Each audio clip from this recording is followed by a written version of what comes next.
អាយដាមអេសារ៉មសមាជិកក្រុមប្រឹក្សាខេត្តបាត់ដំបងបានអញ្ជើញជាអធិបតីក្នុងពិធីប្រគល់ធុងចម្រោះគ្រាប់ពូជសម្ភារៈកសិកម្មជូនដល់សមាជិកសហគមន៍មនុស្សចាស់កាលពីរសៀលថ្ងៃទី16ខែធ្នូឆ្នាំ2016កន្លងទៅនេះនៅស្នាក់ការសមាគមមនុស្សចាស់ភូមិដួងមៀឃុំព្រែកនរិនស្រុកឯកភ្នំខេត្តបាត់ដំបងដោយមានការអញ្ជើញចូលរួមពីលោកឡុងរ៉េតអភិបាលរងស្រុកឯកភ្នំលោកវ៉នប៊ុនរ៉េតតំណាងអង្គការមនុស្សចាស់កម្ពុជាលោកស្រីតំណាងមន្ទីរនានាអាជ្ញាធរមូលដ្ឋាននិងប្រជាពលរដ្ឋជាច្រើនទៀតលោកឡុងរ៉េតនិងលោកវ៉នប៊ុនរ៉េតបានឲ្យដឹងថាក្របពូជសម្ភារៈកសិកម្មបានចែកជូនដល់សមាជិកសហគមន៍មនុស្សចាស់ចំនួន720គ្រួសារនៅក្នុងស្រុកឯកភ្នំនិងនៅស្រុកមោងឫស្សីចំនួន150គ្រួសារហើយ20ឆ្នាំកន្លងមកនេះអង្គការមនុស្សចាស់បានធ្វើការជាមួយមនុស្សចាស់ក្នុងសហគមន៍របស់ពួកគាត់តាមរយៈការចងក្រងប្រមូលផ្ដុំមនុស្សចាស់ទៅបង្កើតជាសមាគមនិងសហព័ន្ធមនុស្សចាស់ដើម្បីឲ្យពួកគាត់ចេះជួយគ្នាទៅវិញទៅមកសម្ដៅលើកម្ពស់សុខុមាលភាពមនុស្សចាស់និងការអភិវឌ្ឍដែលប្រកបដោយចីរភាពលោកវ៉នប៊ុនរ៉េតបានបន្តថាបច្ចុប្បន្នសមាគមនិងសហព័ន្ធមនុស្សចាស់បាននឹងកំពុងដើរតួនាទីយ៉ាងសំខាន់ក្នុងការរួមចំណែកអភិវឌ្ឍសហគមន៍ជួយដល់មនុស្សចាស់តាមរយៈសកម្មភាពថែទាំមនុស្សចាស់តាមផ្ទះសកម្មភាពពិនិត្យសុខភាពអប់រំអំពីទឹកស្អាតអនាម័យសកម្មភាពផ្ដល់ទុនបង្វិលមុខរបរដោយគៀងគរធនធានសហគមន៍លើសពីនេះសមាគមមនុស្សចាស់បានដើរតួនាទីយ៉ាងសំខាន់ក្នុងការផ្សារភ្ជាប់មនុស្សចាស់ដែលរស់នៅម្នាក់ឯងឯកោគ្មានទីពឹងទៅនឹងសង្គមមួយដែលពួកគាត់អាចជួបជុំចែករំលែកជួយគ្នាទៅវិញទៅមកក្នុងចលនាសាមគ្គីភាពដើម្បីរួមចំណែកអភិវឌ្ឍសហគមន៍មានប្រសាសន៍សម្ដែងសម្ដាននៃឱកាសនោះអាយដាមអេសារ៉មបានឲ្យដឹងថារាជរដ្ឋាភិបាលអាណត្តិទី5បានដាក់ឲ្យអនុវត្តនៅយុទ្ធសាស្ត្រចតុកោណដើម្បីកំណើនការងារសមត្ថភាពនិងប្រសិទ្ធភាពឆ្ពោះទៅរកការកសាងរក្សាបានស្ថិរភាពនយោបាយសន្តិសុខសម្រាប់ថ្នាក់សង្គមក្នុងទិសដៅធានាការលើកកម្ពស់ជីវភាពរបស់ប្រជាពលរដ្ឋដោយបន្តយកចិត្តទុកដាក់ចំពោះក្រុមជនងាយរងគ្រោះពិសេសស្ត្រីនិងកុមារ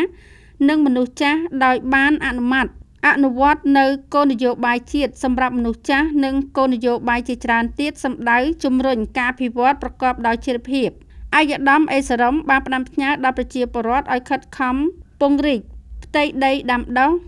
កែប្រែទម្លាប់ចាស់ក្នុងការជ្រើសរើសពូជឲ្យសមស្របតាមអាកាសធាតុជាក់ស្ដែងពិសេសប្រើពូជស្រូវស្រាលរួមចំណែកស្ដារអភិវឌ្ឍប្រទេសជាតិតាមគោលនយោបាយរបស់រាជរដ្ឋាភិបាល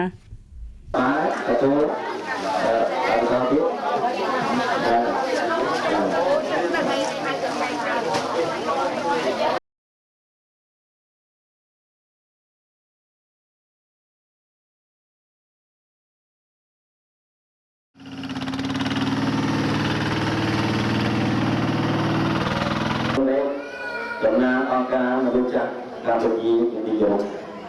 សូមគោរពលោកស្រីស្ថាប័នសូមគោរពលោកស្រីអង្គភាពសមាគមមនុស្សចាស់ទាំង5ទូនិងអ្នកប្រកបធំចម្រុះក្របពូជ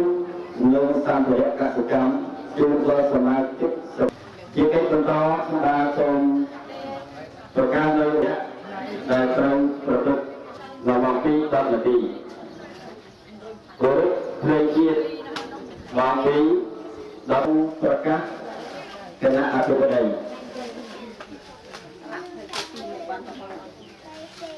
ប្រកបតាមផែនការគម្រោងការកសាងសហគមន៍និងការគិតគូរពីមនុស្សចាស់តាមរយៈការបន្សំនិងការកាត់បន្ថយផលនាំលូដូចការវត្តមូលដ្ឋានបញ្ហាជាអតិភិបរបស់ប្រជាពលរដ្ឋក្នុងការមនុស្សចាស់ជារាជកម្ពុជាអង្គការជាតិអន្តរជាតិសប្បុរសជនគ្រប់ជួនពរដល់គណៈធិបតីជួយគ្រប់គ្រងសមាជិកសមាជិកានៅក្នុងពិធីសូមទទួលបានសុខភាពល្អមានជ័យអង្គពិធីពីឱកាសនេះហើយយើងខ្ញុំរៀបអង្គការមនុស្សចាស់កម្ពុជាយើងខ្ញុំមានសេចក្តីសមត្ថភាពជាអនាគតដែលបានចូលនៅក្នុងការរៀបចំចែកនៅសម្ភារៈកសិកម្មវិវត្តនៅក្នុងសហគមន៍តែងសង់ ជីកប្រឡាយបាទខាងសងទៅវិញជួយឆ្លៀតចូលការិយាល័យនេះជាច្រើនកំពុងតែចាប់អារម្មណ៍ទៅលើវិស័យសុខុមាលភាពមនុស្សចាស់នៅប្រទេសកម្ពុជាក៏ដូចជារាជរដ្ឋាភិបាលស្អាតសម្រាប់ប្រើប្រាស់យើងមានតាំងពីពីផែនដីអបអរតែយើងឃើញពីធំមូលនឹងដែលរួមពីសមាជិកសមាជិកាដែលជាសមាជិករបស់សមាគមមនុស្សចាស់ដែលយើងអាចសម្រាប់សម្រាប់ចំពោះកម្មភាព gender និងកម្មវិធីនានាដែលសម្ដៅទៅលើការបង្កើតប្រាក់ចំណូលឲ្យមនុស្សចាស់ចេះជួយគ្នានៅក្នុងសមាគមបាទនេះគឺជាសមិទ្ធផលដ៏ធំមួយដែលយើងតែងតែខេត្តឲ្យមានការមានយុទ្ធទៅប្រជុំនៅរាជធានីភ្នំពេញបាទខ្ញុំបាទសូមជម្រាបជូនលើដោយឡែកថ្ងៃនេះគឺថាជាប្រធានខ្ញុំបានចូលរួមនៅក្នុងកម្មវិធីចែកសម្ភារៈកសិកម្មចំនួនលើគ្រាប់ពូជដល់សមា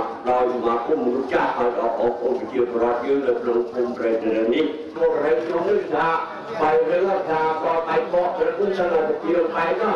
អានេះយ៉ាកូនច្រើនទីអានោះពីដើមដល់ខ្ញុំនៅពីក្មេងខ្ញុំរៀននៅ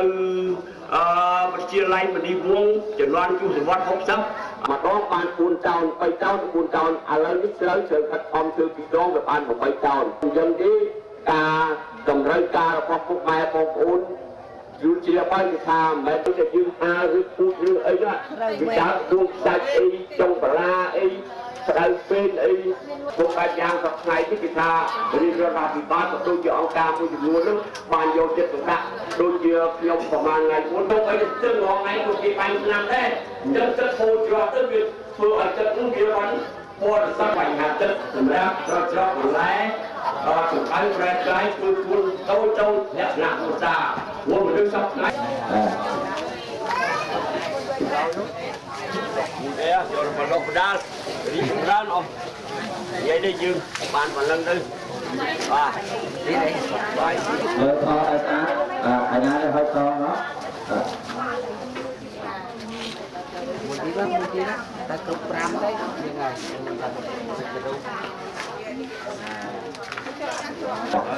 ហើយឲ្យចែកមួយចែកទៅគេទៅbạn gì để tôi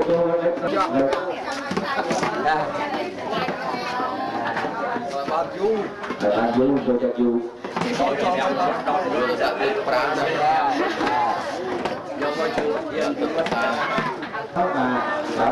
theo dõi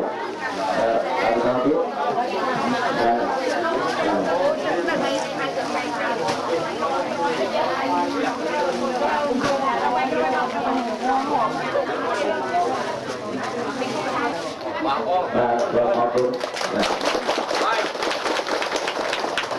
Ghiền Mì Gõ để không bỏ lỡ những video hấp dẫn.